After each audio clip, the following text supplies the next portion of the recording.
pagkatapos natin pakainin, ayan, pinakita ko sa inyo mga payat, ito na si mapipintog na.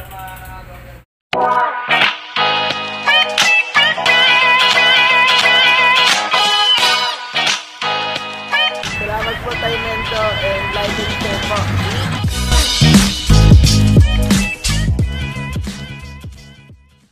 Ano, wagang ba, oh? Ayan si CD. Sente po. CD, Miko at sino isa? Mika. Okay. Shoutout sa mga tropa ko na sigero. Ayun, Sa oh. East. Oo. Hello. Ingat ka tayo. Shoutout sa inyo lahat, mga kagamba. Thank you. Next time. Ayun mga kagamba, si Patrick dito sa San Mateo Rizal. Kasama yung papa niya, ayan, oh. Shoutout sa'yo Patrick, ha? Shoutout mo yung tropa mo. Alam ba? Ayan, kumuha siya ng kagamba, oh, mga kagamba. Ayan. Thank you sa'yo Patrick, ha? Okay. So yun, mga kagamba, magandang araw ulit sa inyo. Mga kagamba, welcome back to my channel mga kagamba. At sa lahat ng mga hindi pa subscriber dyan na nanonood lang mga kagamba, paki-subscribe na mga kagamba ang ating channel para at pindutin nyo na rin yung notification, yung bell niya para ilagay sa all para lagi kang updated sa mga upload ko mga kagamba. Salamat sa inyo, shoutout sa inyo mga subscriber ko. Ang ano natin ngayon mga kagamba, ang topic natin ngayon yung how to feed your spider. Papaano mo pakakainin yung gagamba mo sa madaling paraan. Ayan mga kagamba. So bago natin umpisan yan, mayroon lang akong kunting kukwento. Yung palang mga nag-PPM dyan mga kagamba na hindi ko nasasagot, lately nakita ko nasa spam pala sila. Hindi ko siya nakikita dito yung mga comment nyo dito sa actual. Nakatago pala doon sa spam pag hindi pa kita friend. Yan, nagtatago siya doon mga kagamba. So yung iba ngayon ko palang nasasagot, ang dami. So pasensya na yung mga hindi ko nare-replyan. Lalong-lalo na yung chat ng chat habang nakamotor ako, hindi talaga kita mai-replyan. Tapos yung text ng text na hindi ako nakaka-reply, nakamotor ako, hindi ako maka-reply. Yan mga kagamba. Kaya minsan ang nangyayari pag umalis kasi ako mga kagamba, halimbawa ganito, pag gumising ako alas 3 madaling araw, nasasagot ko pa yan mga kagamba, yung mga PM nyo, mga chat nyo sa akin, mga text, kung ano-ano, nasasagot ko pa yan. Pero pagdating na alas 5, yung alis na ako, hindi ko na masasagot yan, maghapon na yan mga kagamba. Maghapon ako sa kalye, darating ako gabi na. Kaya minsan, hindi ko na masasagot yung mga chat nyo, matatabunan ng matatabunan. Sa dami kasi, ayun, hindi ko na nababasa. Sabi ng iba, hindi naman nag-reply si Tatay Mendo. Yun, hindi ko nakikita na yung chat mo kasi natabunan na. Pag itinaas mong ganun, ikot na lang ng ikot pag nasa labas ako, kahit tamad akong buklatin kasi nga mahina yung data. Tapos yung iba naman nagtatago doon sa spam. No? Ngayon ko lang nakita, pinakita nung anak ko, ang dami pala doon na hindi ko nasasagot. So pasensya na hindi ko nasasagot. Yung iba nasagot ko na. Kaya lang isang buwan bago ko nasagot kasi hindi ko nakikita. Kaya pinakatabis dyan, text. Siguro sa text mas mainam o kaya tawag. Yung iba naman nagti-text, tapos pag tinatawagan di sumasagot. Ayun, mas gusto yata nila text, pangit yata ang boses. Kaya kita tinatawagan kasi hindi rin kita ma-text. Kaya nga pag umu-order ka, ang tanong ko lang, ang sinasabi ko lagi, bigay mo address mo at saka contact number. Kasi pag nasa labas na ako mga kagamba, hindi na kita matchat, di kita matitext kasi tumatakbo ako. Pag nakita ko lang yung text mo, pipindutin ko lang, ikukul ko ka agad yun. Ay, pag sumagot ka, mag-usap tayo. Mas mabilis kasi pag-usap mga kagamba. Hindi kagaya ng text, pindot ka ng pindot. Kagaya itong mga ganitong cellphone, napaka silan, iba yung napindot mo, mali-mali, yun. So, mali yung nasisend minsan. Tapos minsan, hindi mo mabasa pag malakas ang araw sa tanghali, hindi mo mababasa yung yung mga sulat, mga kagamba. mayroon tayong salmon dyan na dumating na. So, medyo mataas pa mga kagamba, pero bababa din yan. Mga mag-wholesale mga kagamba ng salmon, may discount din naman yan. Mas mababa. O, tapos yung mga lumalabas na maraming size ng salmon, naku, mga pakulo lang nila yun. Medium, large lang, saka XL ang salmon natin para hindi magulo. Wala na yung mga jumbo-jumbo. Kasi ang jumbo nung araw mayroon. Pero ngayon, kaya sabi pa nila super salmon. Wala na yun, XL lang yun. Mga gamba. Noong time ng mga 2010, na ako lang ang nagpauso ng salmon na yan. Ang puhunan pa lang yan noon is, kung di ako nagkakamali, 20 pesos. Ibinibinta ko lang ng 30 yan mga gamba. Wala pang gustong bumili. At saka yung BB salmon, pinamimigay ko lang noon kasi reject yan eh. Maliit na yan. Ay nung natuklasan nila na magaling pala yung BB salmon na yon, magandang ilaban, ayun, ang dami nagka-interesado. Nung lumakas na yung market ng salmon, na yun na. Sinulot na yung ahente ko, nagtaas silang presyo. Ayun na, tinigilan ko na. Wala nakita eh, magkano na naman binta ko? 30. Tinaasan nila yung ahente ko, ayun, doon niya binigay gagamba, ayun, hanggang sa nagkaiwalay na kami noon, hindi ko na naramdaman kung nasaan na yung ahente ko na yung mga gagamba. Shout out muna kay Kim Emmanuel Bautista ng Valenzuela, Ron Gaming, Jeffrey Alamag ng Pasig, Jan Patrick Pineda, shout out sa'yo, Spider Dog, Silan Sikot, Christian Itom, Ryzen GPH, yung taga Calamba Laguna, Jan Patrick Manaluto, Bloody Danyis, Curb Whitey, Jeffrey Busalya, King Kataman, Gagamchoy Kasakmal, Jesus Jan Pinarobia, Lobio Baruga Amparado. Ayan mga kagamba, shout out sa inyong mga kagamba.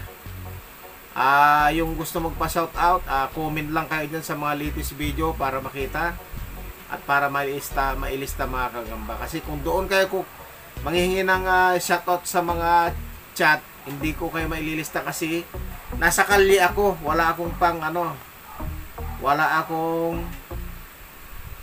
pangsulat, tsaka tumatakbo ako nakamotor ayun. So ito ang paraan kung papaano magpakain ng gagamba sa napakadaling paraan mga kagamba. Ito mas maganda ito ngayon. Ayan, panoorin nyo yung video. Ayan. Ayan ang itsura mga kagamba pagka hindi pa napakain. Ayan, ang papayat. Ayan. Ayan, tingnan nyo pag napakain yan, ang ganda niyan, sariwang-sariwa ulit. Ayan. Ganyan ang itsura. Tangkal pag hindi pa naprosiso. So, ang pinakamadali na pagpapakain para hindi kayo mahirapan, ituturo ko ulit, ididemo ko ulit sa inyo. Nakikita nyo yan, ipinapatong ko yung bulak dyan. Ayan. Para hindi kayo mahirapan ha. Pero pinakailan, mayroon kayong acrylic na pangtakip. Ito, malinaw, ito to. So, igaganyan nyo lang siya. Oh. Igaganyan nyo lang. Oh. Ayan. Shoot na siya dun sa butas. Tapos, tutulak mo. Ayan, ganyan. Napakadali na pagpapakain tong ganito. Hindi kayo mahirapan, hindi nyo na kailangan sungkitin. Pero kailangan medyo lakihan nyo ng kunti yung bulak. Yung pag gumalaw siya, ay kailangan masasagi niya yung bulak na basa kagagatin na niya yan. Tapos ang pagpapakain dapat hapon o gabi para pagka nagising siya ng gabi, ayan o, ayan, madaling gawin. Ayan o, siguraduhin nyo lang may tip kasi pag ang kaha walang tip yan, mababasa, masisira yung kaha. Hindi nyo na mabubuksan yung kaha, didikit. Ayan, tingnan nyo, ganyan lang, easy way Napakadaling paraan na pagpapakain ganyan, no? Gaganyan mo lang siya. Yan. Siyempre may gatas yan. Yan, inaluan natin gatas. Itong bulak na to. Ayan, ang dami natin binilot na bulak. So, ganyan lang ka simple. Ganyan.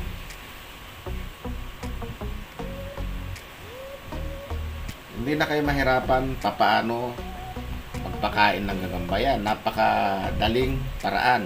Yan, 5 ka agad yung lalaglagan. Ilaglag nyo ng ilaglag. Pwede nyo rin isa-isahin na igaganyan nyo siya sa butas. Pero pag nagtakbuhan yan, hindi nyo na mapipigil yan. So, ang pinaka-the best, papatong muna rin ito sa gilid. Yan. Patong mo muna dyan sa gilid. Ayan. Titignan mo kung may patay. Huwag mo nalalagyan yung tapat mo may patay. Tapos, igaganyan mo lang siya. Napakadali.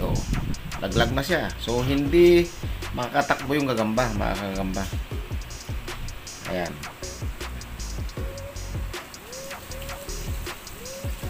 Ganyan lang siya kasimple. Itatapat nyo lang sa butas. Tapos, gaganyanin nyo lang ng kamay nyo. Laglag na sa butas. Ayan.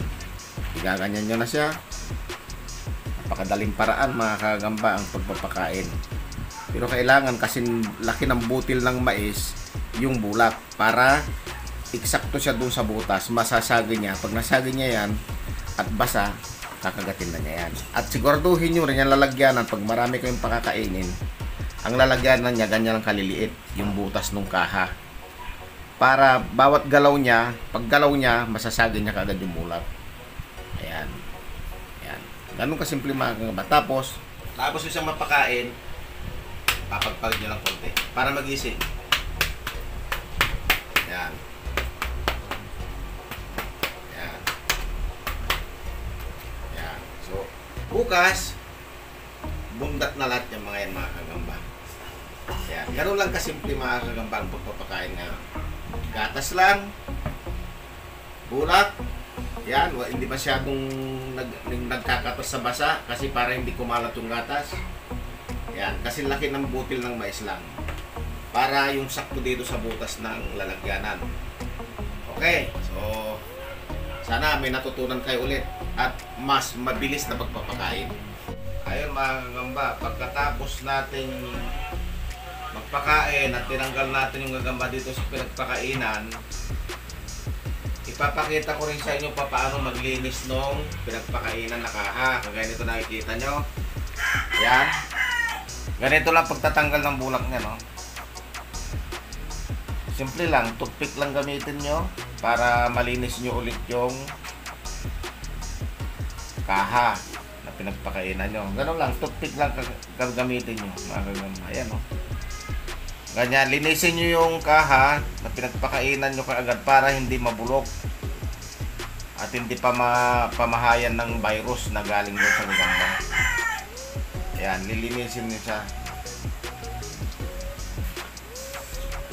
Ayan, ayan. Pag tusok mo nga, ikutin mo lang yung toothpick. Ayan, ikutin mo lang yung toothpick na ganyan. Ayan. Para kumapit siya dun sa toothpick. Kahit walis ting-ting, wala kang toothpick. Kuha ka lang walis ting-ting. Ayan. Ayan. Ganon lang yan kasimple mga kagamba. Paano linisin yung kaha. Ayan, o. Tingnan nyo. Ganon siya kabilis linisin. Oh. Oh.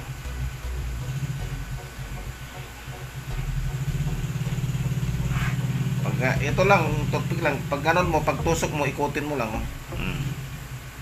Sasama na yung bulak. Ayan. Ganyan lang kasimple maglinis mga gamba. Para pagka nagpakain ka ulit, may magagamit ka, may salinan ka na naman. Huwag yung pababayaan na yung bulak manatili dyan. Kasi aamagin yan. Kukulapuin yan. Mga kagamba. Ayan, ganyan lang siya. Ganun lang kasimple ha mga kagamba. Pati yung itlog, ganyan din pagtanggal nyo. Ayan. So, sana may natutunan kayo dito sa pinakita ko na naman na technique paano maglinis ng kaha. Okay. Ayun mga kagamba, pagkatapos nating pakainin yung mga payat na ipinakita natin kanina, ito na yung itsura ng gagamba natin. Tanggal yan mga kagamba. Ayan na siya ngayon. Ayan. Malalaki na siya. Ayan. Pagkatapos natin pakainin, ayan, pinakita ko sa inyo mga payat, ito na siya mapipintog na. Ayan. Ayan na, ganyan na siya kalalaki ngayon. Ayan, ayan na, naglabasan na. Oh. Ayan. So ayan, napanood nyo. Yung bago ko pinakain, andyan din. Payat siya hanggang sa naisalin. Hanggang sa nilinis yung kaha. Yan. Ang dami nyong napulot ngayon mga kagamba kung paano mga technique ha. Okay, so hanggang dito na lang mga kagamba. Maraming salamat sa inyong panunood. Hanggang sa muli na video.